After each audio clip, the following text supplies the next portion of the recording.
ሰላም ተመልካቾች እንዴት ናችሁ? አሁን የምንገኘው የኢትዮጵያ ሳይንስ ሙዚየም ነው። በኢትዮጵያ ሳይንስ ሙዚየም ሀገር እንደ ሀገር ዓለም እንደ ዓለም ወይንም ደግሞ ሀገራት በዚህ ጊዜ እንደ ሀገር ከሚለኩባቸው መስፈርቶች መካከል አንዱ የሳይንስና ቴክኖሎጂ ዕውቀቶች ወይም ደግሞ የደረሱበት ደረጃ አንዱ መሰረታዊ ነገር ነው። ስለዚህ እንደ ሀገር ደግሞ ኢትዮጵያ በቴክኖሎጂ ዘርፍ ለምታበረክታቸው በቀጣይም ለምትሰራቸው በርካታ ስራዎች ደግሞ እንደ ሀገር አበርክቷን መሰረት ከሚጥሉ ተቋማት መካከል አንዱ ይሄ አሁንም መገኝበት የኢትዮጵያ ሳይንስ ሙዚየም ነው። ለዚህኛው ትውልድ በረከት ለቀጣዩ ትውልድ ደግሞ በርካታ የቤት ስራዎች እንዳሉበት ምልክት የሚሰጥ ተቋም ውስጥ እገኛለሁ።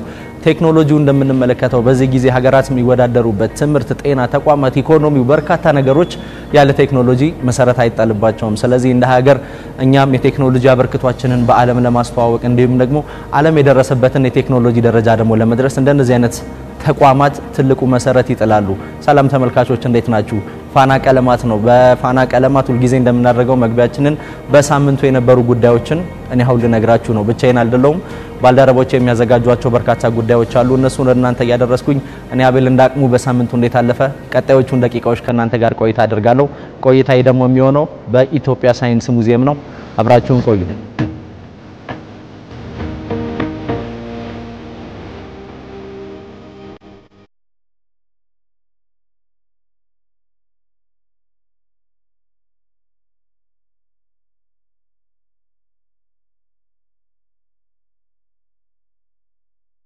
የዓለም አቀፉ የዓለም ጤና ድርጅት በየአመቱ 720 ሺህ ሰዎች ራሳቸውን ያጠፋሉ ይለናል። ይሄም በዓለም ላይ ከሚመዘገቡት የሞት ቁጥሮች መካከል ሶስተኛው ምክንያት ሆኖ እናገኘዋለን። ሰዎች ራሳቸውን ከማጥፋታቸው በፊት ወይም ደግሞ ህይወታቸውን ሊያጡበት ከሚችሉበት ምክንያቶች መካከል አንዱ የጤና ችግር ነው። ሁለተኛው ተፈጥሮ አደጋዎች ናቸው። ሶስተኛው ደግሞ የሰው ልጅ ራሱን የሚያጠፋበት መንገድ በዓለም በከፍተኛ ቁጥሩ እየጨመረ ይገኛል ይለናል የዓለም ጤና ድርጅት። በ2025 እስካሁን ድረስ የተረጋገጠ የሟቾች ቁጥር ባይኖርም ግን ገና ካሁኑ ፈረንጆቹ ጥር ወር እስከ ሰኔ ባለው እንኳን ብንመለከት በዓለም አቀፍ ደረጃ ከ464 ሰዎች በላይ ራሳቸውን አጥፍተዋል። ዛሬ በርግጥ ለነግራችሁ የመጣሁት ስለዚህ ጉዳይ አይደለም። ከሰሞኑ ስለዚህ ጉዳይ ሳስብና ሳነብ አንድ ጓደኛዬ አንድ መረጃን አጋርቶኝ ነበረ። አንድ ዶክመንተሪ እንዳይጋበዘኝ። በዚህ ዶክመንተሪ ላይ የሚያስመለክተን ምንድነው በምስራቃዊ ቻይና ቻንግሱ ግዛት ውስጥ ናንጂንግ የሚባል ትልቅ ድልድይ አለ። ይሄኛው ድልድይ የተሰራው በቻይና ትልቁ በሆነው በያንጌትስ ወንዝ ላይ ነው። በዚህ ወንዝ ላይ ወይም ደግሞ በዚህ ድልድይ ላይ ብዙዎቹ ሰዎች ራሳቸውን ለማጥፋት ከሚመርጡበት የቻይና ቦታዎች መካከል በግንባር ቀደምትነት ይጠቀሳል። የቦታ እንግዲህ ቻንሲ በዚህ ድልድይ ላይ ላለፉት 20 አመታት በቀን 10 ጊዜ እየተመላለሰ ሰዎች ራሳቸውን እንዳያጠፉ ሲጠብቅ ሲከላከል ቆይቷል። በዚህ ዶክመንተሪ ላይ እንደተመለከትኩትም ቻንሲ ብቻውን ላለፉት 20 አመታት ከ500 ሰዎች በላይ በናንጂንግ ድልድይ ላይ ራሳቸውን እንዳያጠፉ ተከላክሏል። ቻንሲ የሚያደርገው የመጀመሪያው ነገር የሰዎችን ሁኔታ በተገቢ መንገድ ያጠናል። ከዛም ደግሞ ቀረብ ብሎ ያናግራቸዋል፣ ምክንያታቸውን ይጠይቃቸዋል።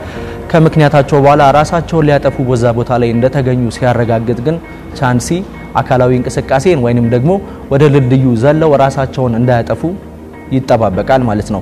ቻንሲ ላለፉት 20 አመታት ይሄንን ሲያደርግ በራሱ ተነሳሽነት ነው።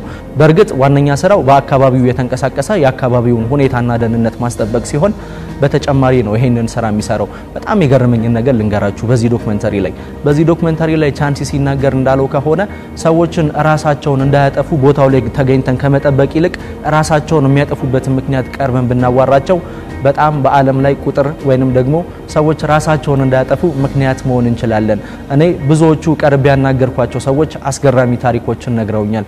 ስለ ቤተሰባቸው፣ ስለ ፍቅረኛቸው፣ ስለ ትምህርት ሁኔታቸው፣ ስለ ኑሮ ሁኔታቸው በርካታ ነገሮችን ከነገሩኝ በኋላ ነው ራሳቸውን እንዳያጠፉ እገዛውን ማደርግላቸው። ከአካላዊ እገዛው በፊት አይምሮአዊ እገዛው፣ ስለንቦላዊ እገዛው ያስፈልጋል መቅደምም አለበት ይላል። እንግዲህ በዚህ ዶክመንተሪ ላይ ሌላኛው የዚህ ዶክመንተሪ አስደናቂውን ነገር ልንገራችሁ። ቻንሲ ይሄንን ለ20 አመታት ይሄንን ተግባር ሲፈጽም ሰዎችን ከዛ ድልድይ እንዳይዘሉ ካደረገ በኋላ የሚያደርገው ነገር ምንድነው? ከደሞዙ በሚቆጥባት ገንዘብ በተከራየው ክፍል ውስጥ እነዚህን ሰዎች ይወስዳቸውና ለቀናት አቆይቷቸው ስለ ህይወት እንዲሁም ደግሞ ራሳቸውን ሊያጠፉ ስላሉበት ምክንያት ያወያያቸዋል፣ ያነጋግራቸዋል። ከዛም ራሳቸውን ከማጥፋት ወደ ሌላ ተስፋ ወዳለው ህይወት ደግሞ ይመራሉ ማለት ነው። ስለዚህ እናንተ በህይወት ተስፋ የቆረጣችሁ ህይወት የዓለም ድካም ያዛላችሁ ሰዎች ነገ በጣም የተሻሉ ቀኖች አሉ። ነገ በጣም የተሻሉ ጥሩ የህይወት መንገዶች አሉንና በህይወት መንገዳችን እንበርታ ለማለት እወዳለሁ። ወደዚህኛው ደግሞ ወደ ሌላኛው ወደ ሳምንት ሁኔታ ያለፈ ጉዳያችን ሳልፍ ከሰሞኑ የሰማነው የአዲስ አበባ ከተማ መስተዳደር አዲስ የሲኒማ ኮምፕሌክስን አስመርቋል። ባልደረባችን ሳሙኤል ሞላ ተገኝቷል። ስለ ኮምፕሌክሱ በቀጣዩ የሚለን ጉዳይ አለ። በሌሎች ጉዳዮች ተመልሰን እንገናኛለን። ሳሙኤል ይቀጥላል።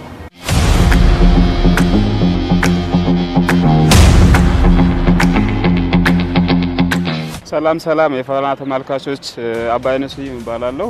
የሲኒማ ብቻ አስተዳደር ድርጅት ወይም የአዲስ ሲኒማ ማዕከል የእቅድና ፕሮግራም ክፍል ኃላፊ ነኝ። እንግዲህ አሁን ያለነው ሰንጋተራ አካባቢ የተገነባው አዲስ የሲኒማ ማዕከል ነው ያለው። አዲስ የሲኒማ ማዕከል በስሩ ምን አካቷል የሚለውን በጋራ እናያለን። ወደ ውስጥ ተከተሉኝ።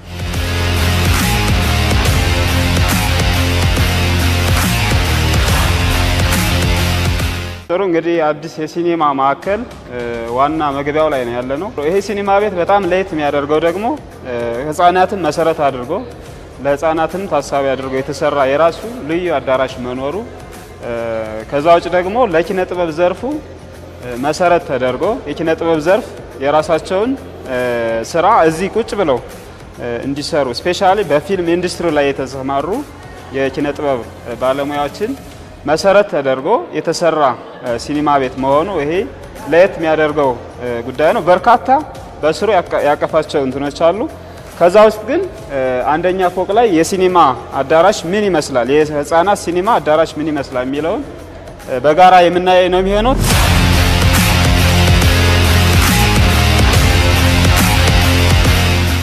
እንግዲህ ወደ ህፃናት የታችኛው ክፍል መግቢያ ላይ ደርሰናል። እዛ አካባቢ የሚታዩት ህፃናት ፊልም ከመጀመሩ በፊት ሲዝናኑበት የሚቆዩ ለስላሳ ፖፕኮርን እየተጠቀሙ እዛ አካባቢ ይቆያሉ።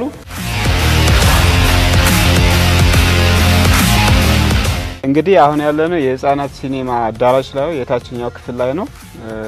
ይሄ አዳራሽ 592 ህፃናትን በአንዴ ማስተናገድ የሚችል ነው። የራሱ ቁጥር ተሰጥቶታል። በየረድፉም የራሱ ቁጥር አለው። እያንዳንዱ ወንበርም የራሷ ቁጥር አላት። ይሄ ደግሞ ኦንላይን ለቀጣይ ዲጂታል ሲስተም ስናደርገው ኦንላይን የራሳቸውን ወንበር ወላጆች እንዲቆርጡ ሆኖ ህፃናት መጣው እዛች ጋር ተዝናንተው እንዲሄዱ የሚያደርግ ነው። እንደምታዩት ወንበሩ እንግዲህ ምቾት ያለውና በዛ ላይ ደግሞ ኤሲ ሲስተም የተገጠመለት ሳውንድ ሲስተሙ ፕላስ እዛ ከፊትም የኤልዲ ስክሪን ያለው እጅግ ዘመናዊ የሆነ ከአዋቂዎች ጋር እኩል ስታንዳርድ ሆኖ የተሰራ ህፃናትን ታዳጊዎችን መሰረት ተደርጎ የተሰራ ሲኒማ ነው። ይሄ እንግዲህ የአዋቂዎች ሲኒማ መግቢያ ቦታ ነው። የአዋቂዎች ሲኒማ እዚህ አካባቢ እንደምታዩት የሎቢ ኤሪያዎች አሉ። ፊልም ከመጀመሩ በፊት ሲዝናኑበት የሚቆዩ ፖፕኮርን ለስላሳ ምን ይያዙ እዚህ ላይ የራሱ መዝናኛ ቦታ መቀመጫዎች አሉ። ከዛ ውጭ ስለ ሲኒማ ቤቱ ሂስቶሪካል ቦታዎችንም ለማወቅ እዚህ ሳይን ኤጆች አሉ። እዛ ላይ ቁጭ ብለው ማየት ይችላሉ። በዚህ እንደምታዩት የፎቶ ጋላሪዎች አሉ። የፎቶ ጋላሪዎች ተዘጋጅተው የተቀመጡ ናቸው።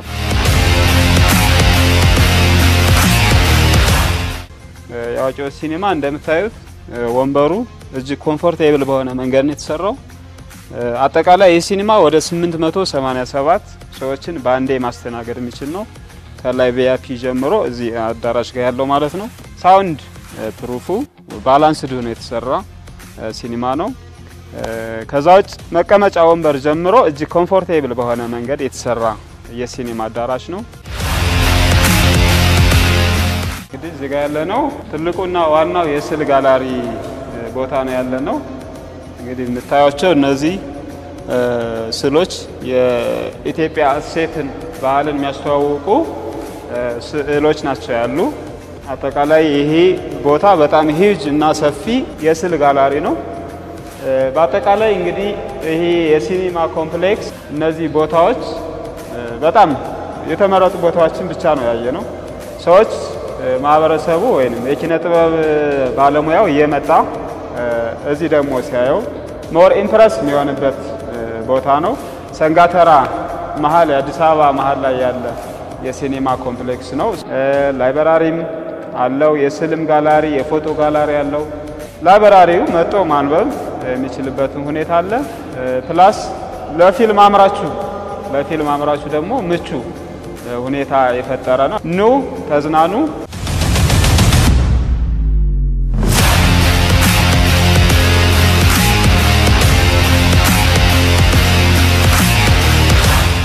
ሼሪል ክሮ አሜሪካዊት ሙዚቀኛ እንደሆነች እናውቃለን በሙዚቃው ዘርፍ አንቱ ከተባሉና በርካታ ስምን ማስረፍ ከቻሉ ሴት የአሜሪካውያን ሙዚቀኞች መካከል ስሟ ይጠቀሳል ሼሪል ክሮን ስናነሳ ብዙዎቻችን በተለየ መንገድ ምናነሳላት መንገድ ምንድነው በርካታ የሙዚቃ ስልቶችን በመጫወት በዓለም አቀፍ ደረጃ እውቅና ማግኘት ይችላልች በዓለም አቀፍ ደረጃ ከፍታና ስምን ማትረፍ የቻለች ድንቅ አሜሪካዊት ሙዚቀኛ እንደሆነች እናውቃለን ጃዝ ብሉዝ ካንትሪ ፎልክ የተሰኙ የተለያዩ ዘውግ ያላቸው ሙዚቃዎችን በመጫወት በርካታ ዓለም አቀፍ ሽልማቶችን በዓለም አቀፍ ደረጃ ማግኘት ይችላልች ሼርሊ ክሮስ በዓለም አቀፍ ደረጃ 9 ግራሚዎችን በማሸነፍም ከሴቶች በሙዚቃው ኢንዱስትሪ በርካታ ሽልማቶችን ካሸነፉ የዘርፉ ተዋናዮች ወይም ደግሞ ሙዚቀኞች መካከል በግንባር ቀደምትነት ትጠቀሳለች ሼርሊ ክሮስን ስናነሳ ኦክቶበር ወርን ወይም ደግሞ አሁን ያለንበትን የኦክቶበር ወር አብረን ማንሳት የግድ ሚል ይመስለኛል ብዙዎቻችሁ እንደምታውቁት ኦክቶበር ወር ዘ ፒንክ መንዝ በመባል ይታወቃል ይሄም የሆነበት ምክንያት የጡት ካንሰር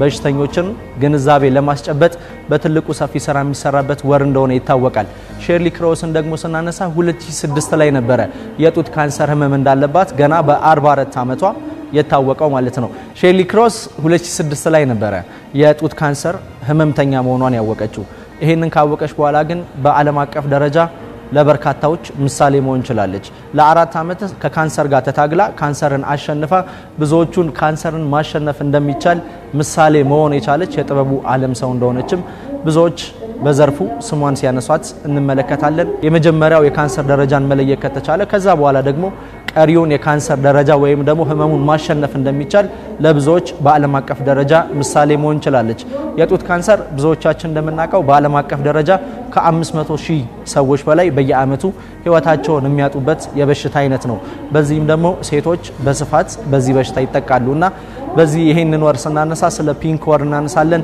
ፒንክ ወር የጡት ካንሰር መታሰቢያ ግንዛቤ ማስጨበጫ ወር ነው ስለዚህ በዚህ ወር ብዙ እናቶች ስለ ካንሰር ወይንም ደግሞ ስለ ጡት ካንሰር በርካታ ግንዛቤዎችን የሚያገኙበት ወር ነው ወደ ሌላኛው የሳምንቱ ጉዳያችን ስናልፍ የምናገኘው ሀበሻ ቪው ነው ሀበሻ ቪው እንደሚታወቀው በሀገራችን የሚሰሩ በርካታ ፊልሞችን ወደ ውጪ ዓለም ሀገራት ይዘው በመሄድ የኢትዮጵያ ፊልምን ወይንም ደግሞ የኢትዮጵያን ሲኒማ ኢንዱስትሪ በማስተዋወቅ በርካታ ስራዎችን እየሰራ ይገኛል ሀበሻ ቪው ከተመሰረተ 10 ዓመት ሆኖታል በዚህ 10 ዓመት ጉዞ ውስጥ አብረውት የሰሩትን ግለሰቦች አብረውት የሰሩ ድርጅቶችን አመስግኗል እዚህ የምስጋና ፕሮግራም ላይ ባልደረባዬ ሄዋን ጳውሎስ ተገኝታ ነበር ተከታዩን ጉዳይ ይዛልን ተመልሳለች ቀጣዮቹን ደቂቃዎች ከሄዋን ጳውሎስ ጋር ቆይታ አድርገን በሌሎች የሳምንቱ እንዴት ያለፈ ጉዳዮች ደግሞ ተመልሰን እንገናኛለን መልካም ጊዜ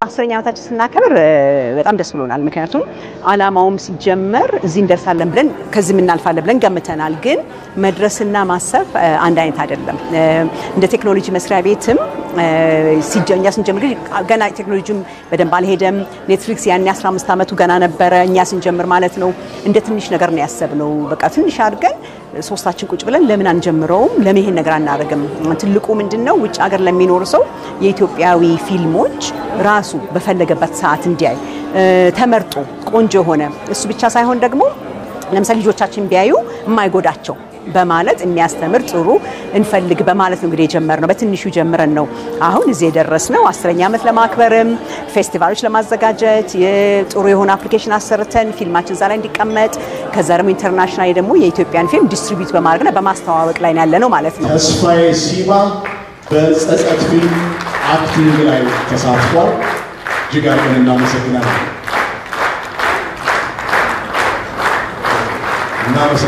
በጣም በሀበሻ ቪው የዛሬ ሽልማት የተሰጠኝ የዛሬ 30 ዓመት ገደማ ይመስለኛል እጅግ በጣም ድንቅ የሆነ ጸጸት የተሰኘ ፊልም ሰርተን ነበር በዚያ በተለይ ያለባቸው ደሳለኝ የተባለ ውድ ወዳጄ በጻፈው ፊልም ላይ እጅግ በጣም ማከብራት እስከዛሬ አድናቆቴ የማይነጥፍላት እጅግ በጣም ድንቅ የሆነችው ፐርሰናል በዛን ጊዜ የማይቻለውን የሞከረች ወይዘሮ ሩቂያ የተባለች ባለሀብት ናት።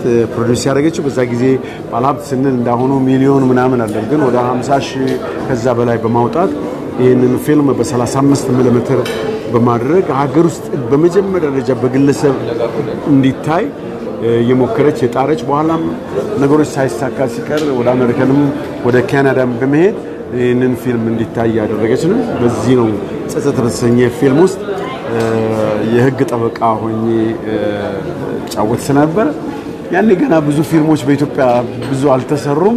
ብዙ ኤክስፒሪየንስ ብዙ ልምዶችን ያካበትንበት ወቅት ነበርና ከበርካታ ዓመታት በኋላ ያ ፊልም ሪኮግናይዝ ተደርጎ እኔም ለሽልማት በመብቃቴ እጅግ በጣም ደስ ያለኝ። አሁን ለምሳሌ ለንደን ቲያትር የተለመደበት ፊልም የተለመደበት ከተለያዩ ፊልሞች ይመጣሉ ማለት በጣም ጥሩ ቦታ ነው። the same with Paris ዋሽንግተን ዲሲ ትልልቆቹ ከተማዎችና አሁን ለንደን ስንሄድ ከመጀመሪያው ጀምሮ የመቶ የሚያስቀምጥ ቲያትር ቤት ነበር የምናደርገው። አሁን ወደ 350 ገብተናል ማለት ነው።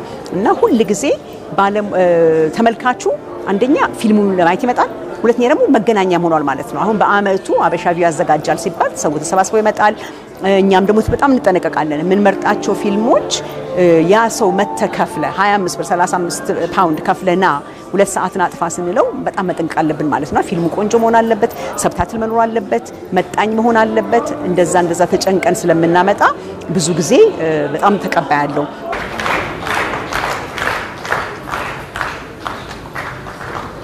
በጣም እጅግ አድርገን እናመሰግናለን። ኪነታዊ ሁኔታዎችን ማሳወቁ ትልቅ ነገር ነው። ዋጋ አለው፣ በጣም ዋጋ አለው። ምክንያቱም እንደዚህ አይነት ጥበብን መስራት ማለት አገር መስራት ማለት ነው፣ ትውልድ መስራት ማለት ነው። በዛ ውስጥ የሚያልፉ ትውልዶችን ማለምለም ማለት ነው። ስለዚህ አርአያ ሰዎችን ማምጣት ማለት ነው።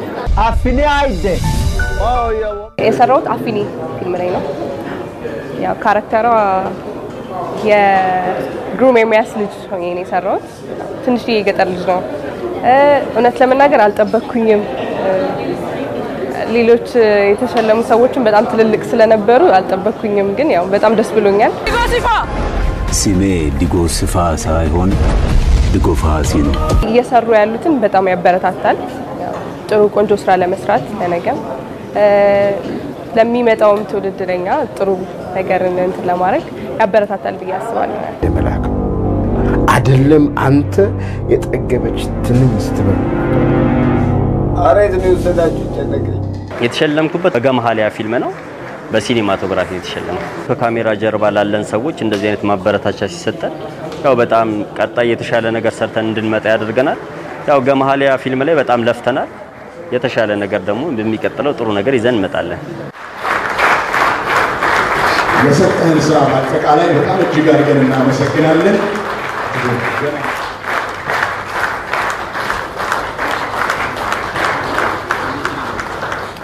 አበሻቪው የአፊኒ ፊልም በኢንተርናሽናል ሌቭል ለማሳየትና በአበሻቪ አፕሊኬሽን መሰረት ለዓለም እንዲደርስ ከነሱ ጋር ውል ከገባን በኋላ በፌስቲቫል ደረጃ ማልታ ላይ፣ ለንደን ላይ እና አሜሪካን ሀገር አምፊ ቲያትር ላይ እዛ እንዲታይ አድርገዋል አበሻቪው። ይሄ ደግሞ ለፊልም ሰሪ ትልቅ ተስፋ ነው።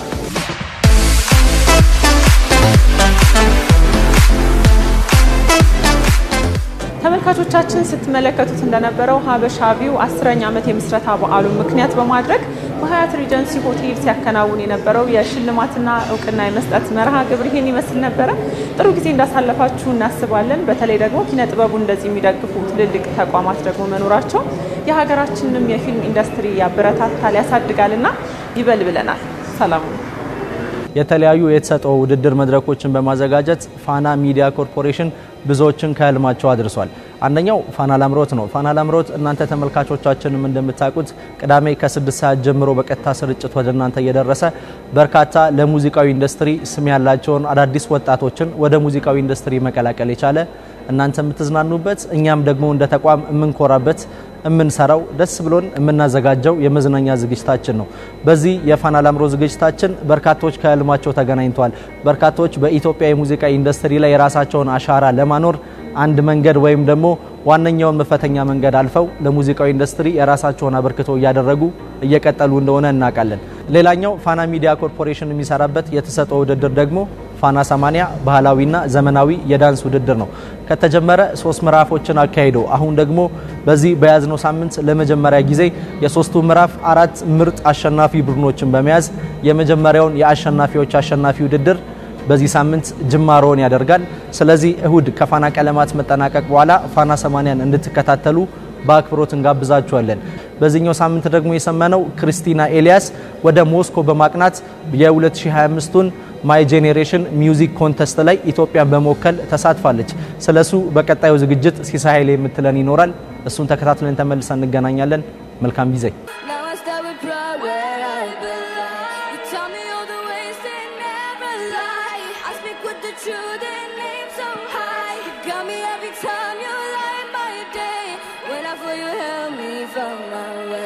ጤና ይስጥልኝ። ኤልያስ ሁሴን ወይንም ኤላማን እባላለሁ።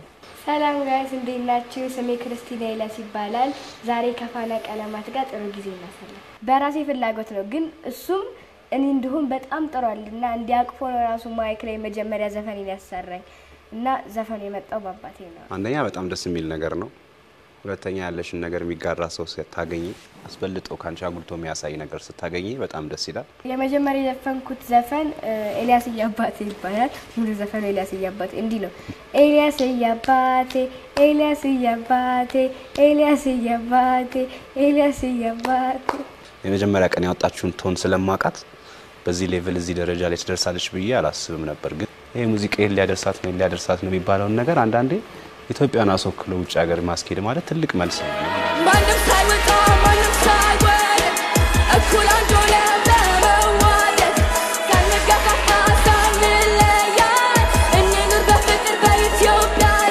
መጀመሪያ ያው የነበረን ነገር በሶሻል ሚዲያ ለማውጣት እንሞክር ነበር። በራሳችን ቲክቶክ ሚዲያ ላይ ብዙ ነገሮችን ለቀን ነበር፣ ፍሪስታይል ስናደርግ ለቀን ነበር እና አጋጣሚ ያ ነገር በማን ምክንያት እይታ ሊያገኝ ቻለ? በአብርሃም ወልዴ ተማምኖባት በቃ እሷ ልትሆን ትችላለች ብሎ የመረጣት እሱ ነው። ከፍተኛውን ምስጋና ለሱ ነው ማድረስ የምንፈልገው። ምክንያቱም ቤት ውስጥ ሆኜ የለፋበት የነበረውን ጉልበት መጀመሪያ አይቶ ወደ ኢንተርናሽናል ደረጃ እንዲወጣ ግዛ ያደረገው አብርሃም ወልዴ ነው። የዛን ቀን ነበር ስልክ የተገዛልኝ እና ኦሬዲ ደስታዬ መቆጣጠር አልቻልኩም ነበር ለስልክ ሰርፕራይዝ ስለሰጠኝ። ከዛ አባዬ ባክስቴ ስልክ ደወለ። ከዛ በኋላ እንትን አለ ለሊንዳት እንዳትነግሪያት ግን ፓስፖርት ሊወጣላት ነው አለ። እዛ ልወዳደር ራሻ ልወዳደር አልመሰለኝ ወደ ሌላ ሀገር መሄድ ነበር የመሰለኝና ከዛ ጭራሽ ትወዳደራለች ሲለኝ ዋት ያልኩት ሀገር ወክለ ሲለኝ የባሰ ነው ደስ ያለኝ።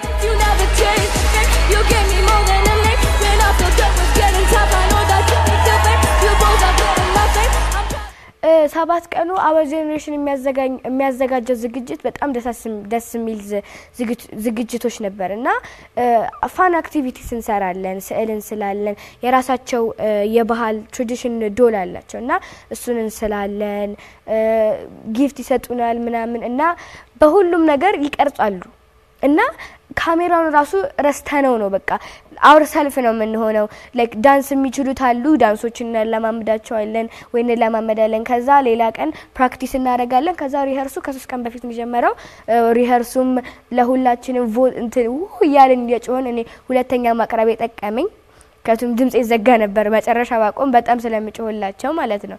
ከባዱ ነገር አብዛኞቹ እንግሊዘኛ አይችሉምና የሚችሉት እንዲ አንዳንድ ቃሎች ነበርና ለነሱ ሳወራቸው ይሄ ፐርፌክት እንግሊሽ ማለት አልችልም እና እንትን አሁን እላይ እንጣለ ማለት you me together go up ካልኳት ይገባታል። ግን let's go upstairs together ካልኳት ግን አይገባትም እና ቃሎቹን ያለ ሴንቴንስ ደርድሬ ምናምን ይከብድ ነበር እና በመጀመሪያው ቀን ጓደኛ አልፈጠርኩም ነበር። ልክ እኔ ራሴን የቀየርኩበት መንገድ ደግሞ ወደ ኢንተርናሽናል ደረጃ ሲወጣ ስማችን ይረሳና እኛ ኢትዮጵያ እንሆናለን ማለት ነው። የለም ኢትዮጵያዊ እዛ ሀገር የሚኖር ሰው የለም ብዙ። ልክ ስንሄድ እሷም ኢትዮጵያ ነው የምትጠሪ። ስለዚህ ልክ የዛኔ የባንዲራው ፍቅር የሀገርሽ ፍቅር ትርጉም ትልቅ ነው የሚሆንብሽ። ስለዚህ ሀገርሽን ዝቅ ማድረግ አትፈልጊም። እሷ ራሱ የተሰማት ስሜት ባንዲራውን ስታይ የዘፈነችና መጀመሪያ ባንዲራ የኛም ባንዲራ ማን ሊይዝ ነው ብዬ እኔ ራሱ በጣም ተጨናንቄ ነበር ሰፖርት ሊያረገን ምናምን። ግን ቢያንስ ብዙ ነገሮችን ስታይ ራስሽ እዚህ ሀገር ስትሆኚ ስምሽ ነው የሚጠራው። ስትወጪ ግን ሀገርን ወክለሽ የምታሳይበት መንገድ እሷን ቤት ውስጥ የሰራውበት መንገድ በኢንተርናሽናል ደረጃ ለሀገር ሆኖ ሲታይ በቃ ሁሉም ይሄን ነገር ተከትሎ ልጆቹ ላይ ያለውን መንገድ ማሳደግ አለበት።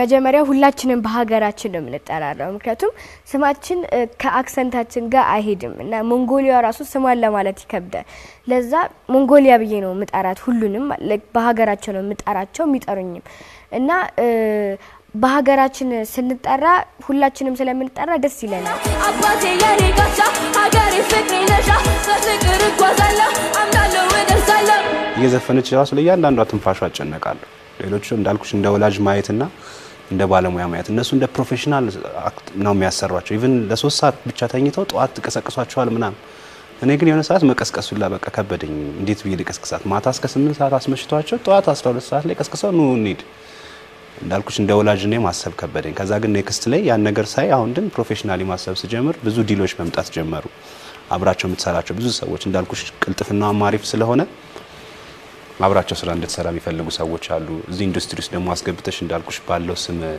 ከመሆን እንደ ወላጅ ደግሞ ኮንትሮል እያደረግን እንዴት እንሄድበት መንገድ እያመቻቸን ብዙ ድሎች አሉ አሁን ከዚህ ቀጥሎ በጣም ብዙ ቦታዎች ላይ ተጋብዛለች ለመሄድ ነው ገና የራሻ ኢሜል ያስፈልግሻል እና በቃ በጣም ብዙ ነበር ፕሮሰሱ ግን እድሜ ለማዳጋስካር እዚህም ደርሻለሁ ማዳጋስካር ነው ለኢትዮጵያ ቮት ያደረገው ኢትዮጵያ ደግሞ ለማዳጋስካር ታውርተው ይሁን አላቅም ግን እንደሱ ነው እና ሁለት እንትን ነው የሚሰጥሽ ውጤት እና በህዝብ ቮትና ካራጋቶሪ ይሰጥሻል በካራጋቶሪው 5ኛ በቮት ደግሞ 10ኛ ነው ኢትዮጵያ ወጣችው ማዳጋስካር ደግሞ በሁለቱም አንደኛ ነው ወጣት ስንለያይ በጣም ያለቀስኩት በጣም ተኝቼ የራሱ ስነሳ አይኔ እንዲያብጦ ነበር እና በጣም ከነሱ መለየት ደበረኝ በጣም ነው ደስ ያለኝ እንደዚህ አይነት ጓደኞች አገኛለሁ ብዬ አስቤ አላቀም በጣም ሞዳ በጣም ደስ የሚሉ ጓደኞች ናቸው አገኛለሁ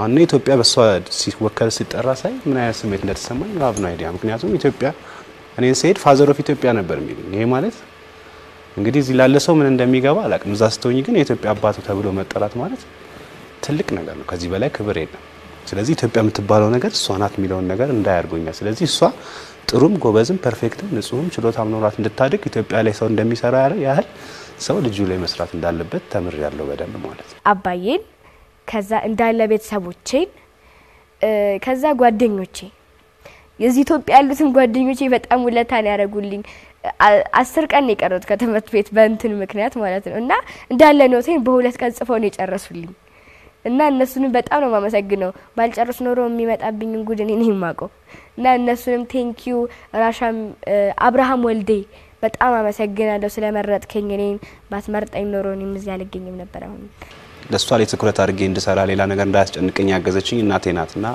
ቤተሰቦቼ ያለ አላማዬ እንደሚሳካ አምና ሌላ ነገር ሳያስጨንቀኝ እሷ ላይ ብቻ ፎከስ አድርጌ እንድሰራ እኔን ደግሞ እሷ ጥሩ አባት እንደሆንኩት እኔም ደግሞ ጥሩ እናት ስላለች እናቴን በጣም እጅግ አድርጌ ማመስገን እፈልጋለሁ ከፈጣሪ ቀጥሎ ከዛ ቤተሰቦቼን እህቶቼን